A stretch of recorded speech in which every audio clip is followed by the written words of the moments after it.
HaLashon. We are still in the first section. We are in the gate of Torah, the Shar HaTorah. We are in Shar Gimel. And we are continuing our discussion of the way in which Torah impacts Shmiras HaLashon. And today we're going to talk about how Torah can help protect a person from calamities and terrible events, which is just a very terrible event happened outside the Capitol Jewish Museum last evening. And hopefully our study of Torah can help to remind us of how important it is to continue these things to help protect us from those who would seek to do us ill. So in today's class, we will begin discussing that. Hopefully this is a little bit more thoughtful than the last class, which really was just a bunch of listing of sources. I'm not making apologies. I'm just saying that last class was not very animated or active because it really was just listing a bunch of sources. So let's talk about it now. So come and see, says the Chafetz Chaim. How great is the power of Torah? For they say in the Talmud, this is Brachos 5a, everyone who engages in Torah, he is forgiven for all of his sins. Because it says, quoting the verse in Mishlei, Proverbs 16:6, with kindness and with truth are all of sins forgiven. And it further says on that same page that one who engages in Torah, all types of calamities disappear or depart from him. Because it says in Eov 5:7, and it says that the people who are the ones who are engaged in things at night shall be lifted up above high things. Okay, it's a weird pasuk to say the least. It's hard to understand it sort of in the context. So let me give it a little more. So the ones who are engaged in what's called reshef, the ones who are engaged in types of mischief, referring to certain types of creatures that engage in that, they'll be dispelled by something known as oaf. Oaf usually refers to something fluttering. However, the Talmud over here takes oaf as referring to Torah. How does the word oaf mean Torah? So it says further in Mishlei in 23:5 that the one who is ta'if, one who lifts up his eyes and will see not. Okay? And so the idea is that if you look away from it, it will be gone. So since in context it refers to Torah, that's how you know that uf is referring to Torah. So about the reshef, the things that are forms of calamity, well, we see reshef is used in Devarim towards the end in Ha'azinu. 32:24, it says, Mezeu ra'av u'lechume reshef. Okay, different types of calamities you can experience. What are they? So the first is to be worn down by hunger, and then you are embattled in another form of afflictions. Okay, but reshef here refers to another type of affliction. So in context, it refers to something similar to starvation. Okay, and so that's how we know that Torah saves you from that. And it says further in Tana Devei Eliyahu that if you see that there are calamitous events that are heading in your direction, you should run to Torah, run to learn Torah. And immediately the problems will flee from you.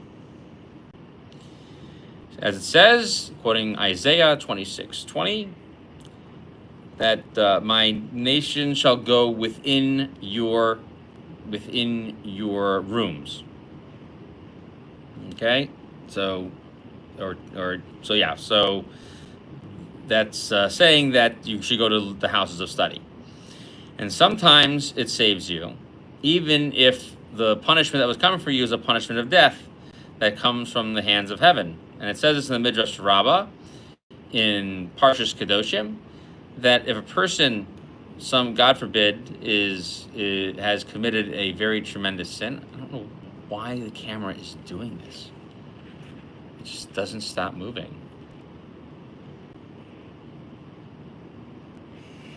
Again, it's the Apple. Apple updated their software recently, and it makes it nearly impossible to do anything here without the camera bouncing around.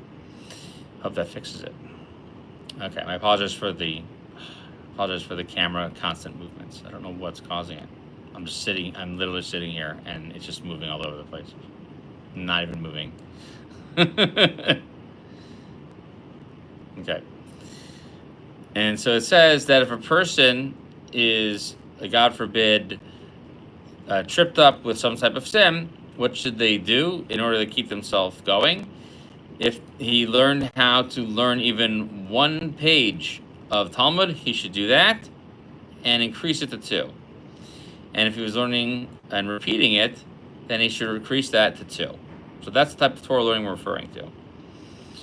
So too, we learn the Torah saves people from all types of terrible encounters, both in this world and the world to come. And this is further discussed in Eliyahu Zuta, Tanad of Eliyahu Zuta. So there are two. In Tanad of Eliyahu is broken up into a couple of major and minor sections. So in the minor, this is Rabbah is the major section. Zuta is sort of an accompanying smaller section. And this is in chapter 17 of the smaller section. It says that Torah protects a person from everything that could occur to them, from the dew from heaven to the very dirt. Okay? It prevents him from being thrown into the dirt, as it says, that when you walk with it, it will guide you gently. And that's from Mishlei 6:22. But that guiding you gently is in this world. And then it further says in the same verse that when you lie down, it will guard against you. That is the time of when one has passed away. The Torah guards you. And it shall awaken you with its speech. This is the next world, the world to come. And the idea is expressed very eloquently in the Zohar. Okay, so it says the following, that when we say that it protects you in the grave, so therefore the idea is that the Torah is protecting you even when you're lying in the grave, okay? Meaning that you are protected from judgment in this world for whatever it is that you have done. And then when you come and awaken, like we have just said, that you have been awakened from your slumber of death, this is what we said about you, that you will have a positive defender for your body. And it's going to go ahead and protect you in the next world. And just like we see in the book of Daniel, that people are appointed you for the next world, that's what we're talking about here as well. We're talking about people who in their lifetimes engaged in the learning of Torah. And all of these things are said about the words of Torah by which a person applies themselves to in this world. And therefore, they stand up for him in the next world before the Holy One, blessed be He. And it says all the nice things about you, and don't allow you to be placed away. Okay, or to sent into punishment. Okay. In the Mishnah on Avos, it says the following. This is in chapter 3, Mishnah 6. Everyone who accepts Torah upon themselves as a virtue, all terrible things are removed for them. Okay, and so too with the ways of the world as well. And so therefore, when we say one accepts upon themselves the burden of Torah, it's not saying that someone is just learning it and therefore that's what they're receiving it. What it's saying to is you have to learn Torah to the extent where you do not become weak in its learning in any shape or form. Just like a bull that accepts a burden upon itself. And it says the following in the Gemara in Avodah Zarah 5b, that the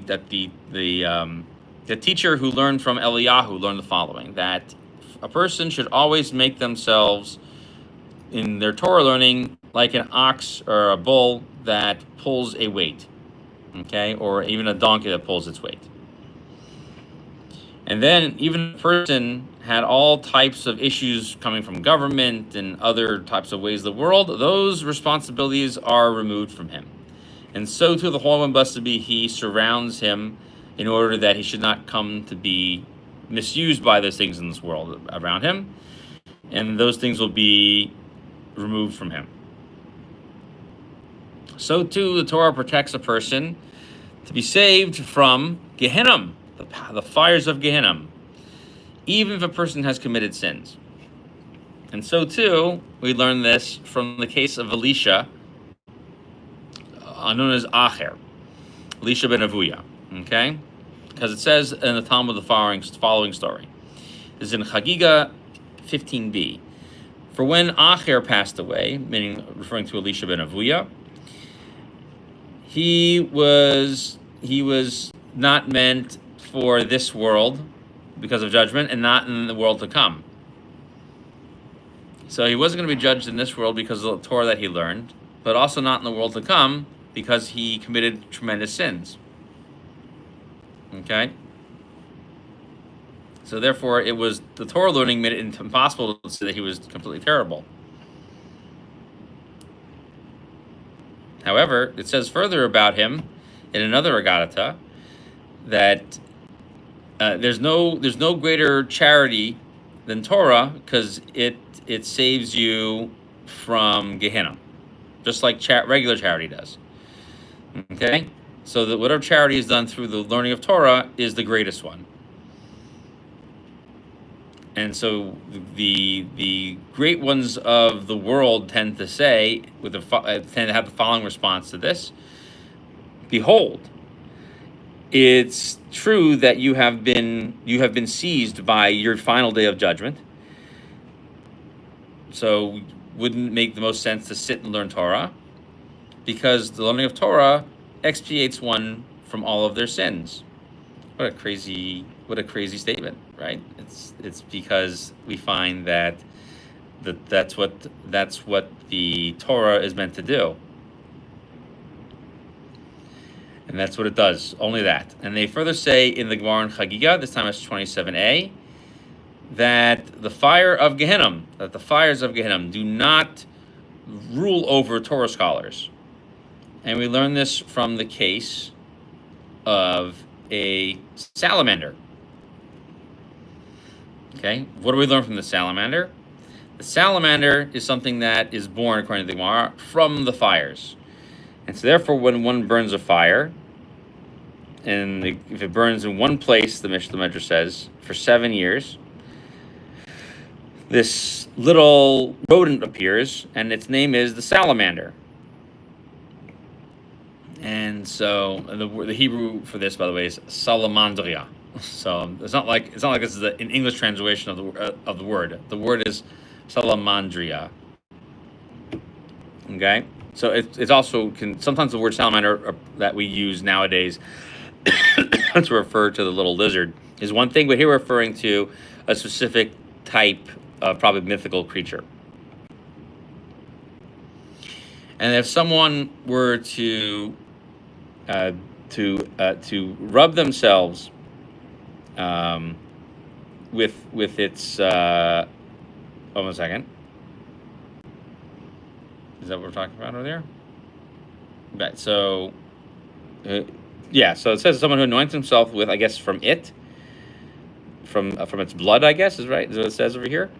So if you were able to get a hold of some of the fluids inside of its body, since it's created from the fire, if you use some of its body oils and its blood, fire can't get through you. It's impervious to fire.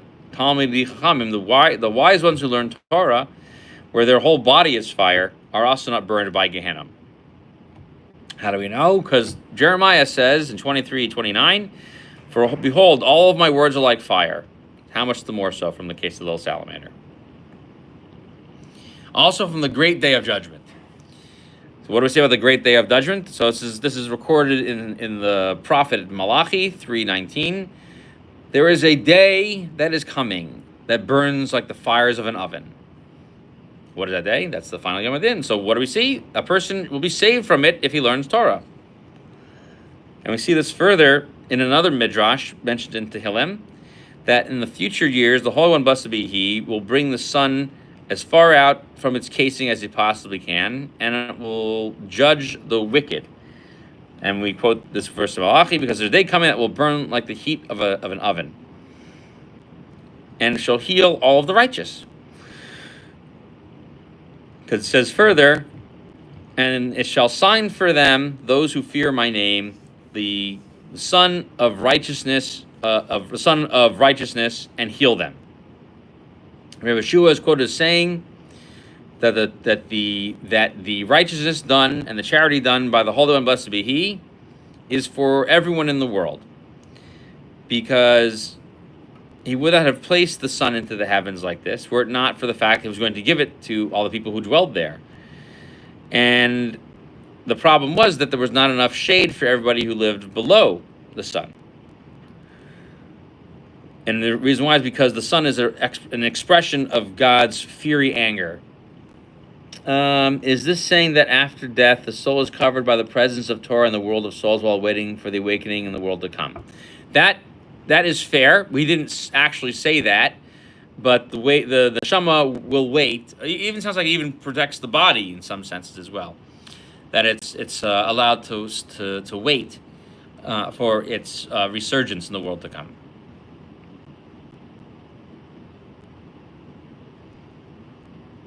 Right, and so therefore the fear of Hashem is instilled by the fact that He can control the heat of the sun itself.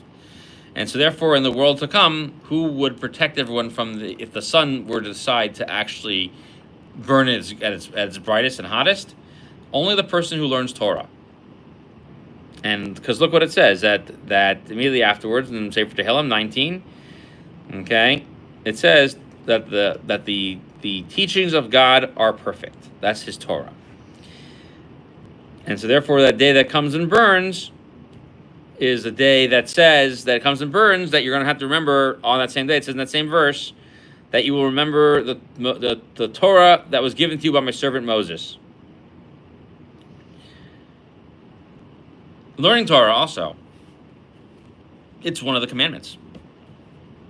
And it's one of the things that we said numerous times, that you consume from it in this world, and the value of it expresses itself in the next. And they further say, this is the Gemara in Avodah Zarah 19b, that everyone who engages in Torah, that their assets are blessed. Okay? And so Hashem takes care of him. So therefore, we can see from here, says the Chafetz Chaim, how important it is to engage in the learning of Torah. The Gemara further says that the Holy One, blessed be He, in this world has only 4 cubits of interaction with it, and that interaction is through the halacha, which is to say that the purpose of Hashem's choosing and engagement with the world is only with the person who engages with halacha, which sets up limits, very, very strict limits. And that measurement is 4 amos. And someone who does not make time to learn Torah on a regular basis, he should nonetheless make set times to learn Torah. For the rabbis say that a person, when they appear before Hashem for the last moment of judgment, the first questions they asked them were, did you engage in business ethically? Did you set up times for Torah learning? And even if he is poor, he must also set up times. And this is repeated in the Gemara in Yuma 35b. The rabbis taught both the poor and the rich, the wicked, come before God for judgment. What do they say to the poor person?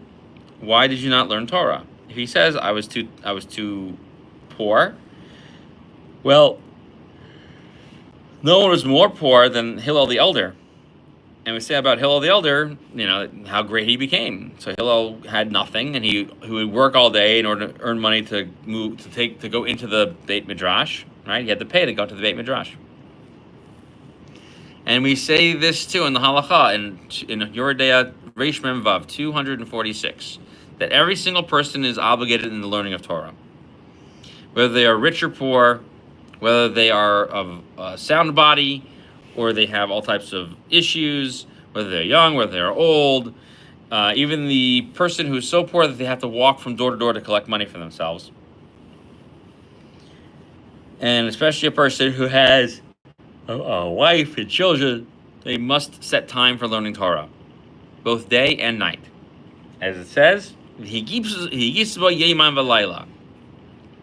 By Yehoshua, the angel charges Yehoshua by saying, you must engage in Torah study day and night.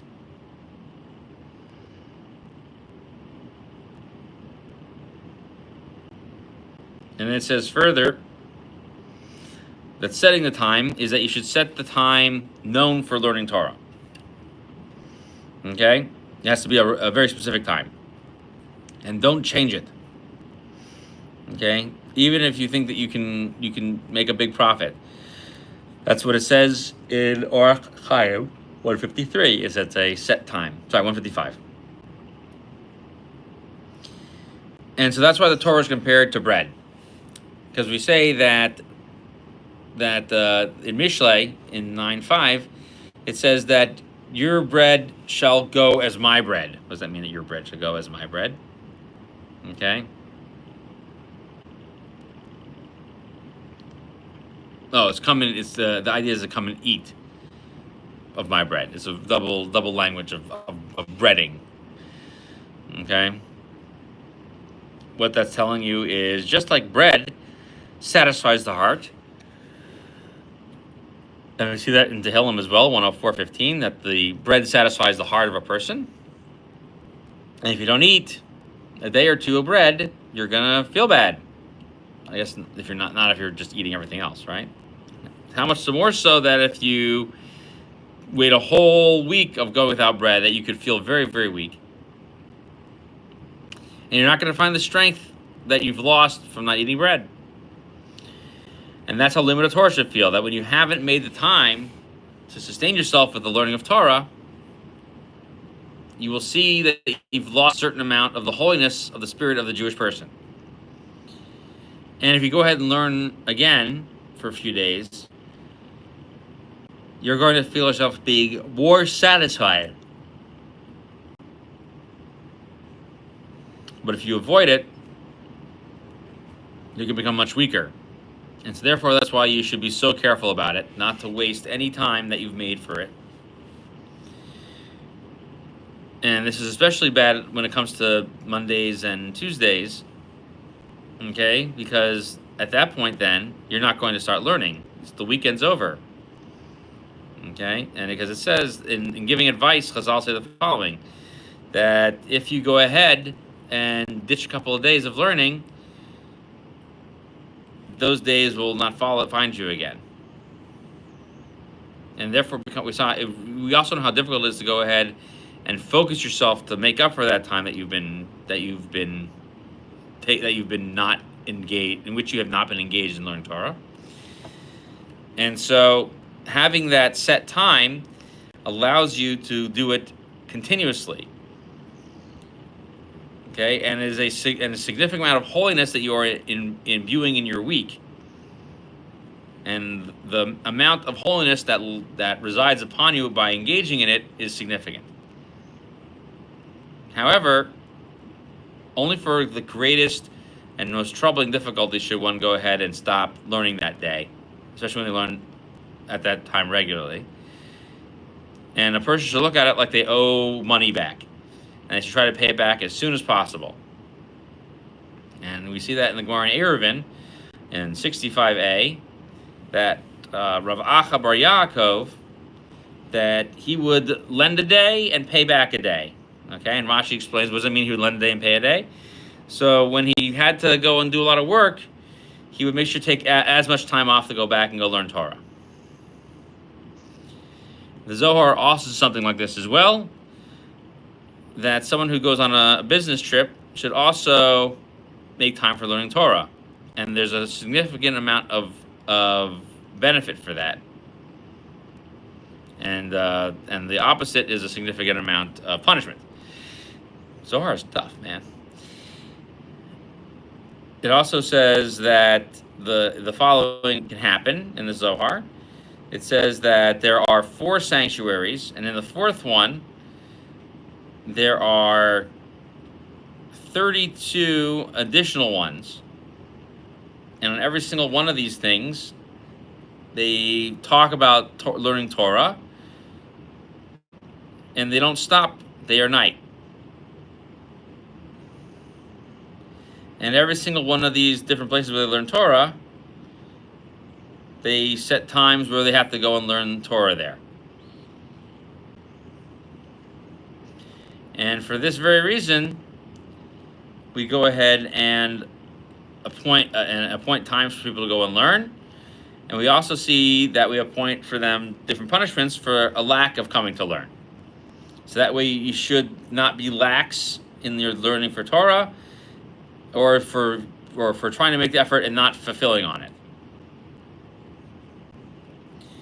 And someone who takes responsibility and is very careful with their Torah learning, and they take it to heart that they are really benefiting from it and learning to love Hashem as a result of their engagement in it, we learn from the following verse in Devarim 6:6.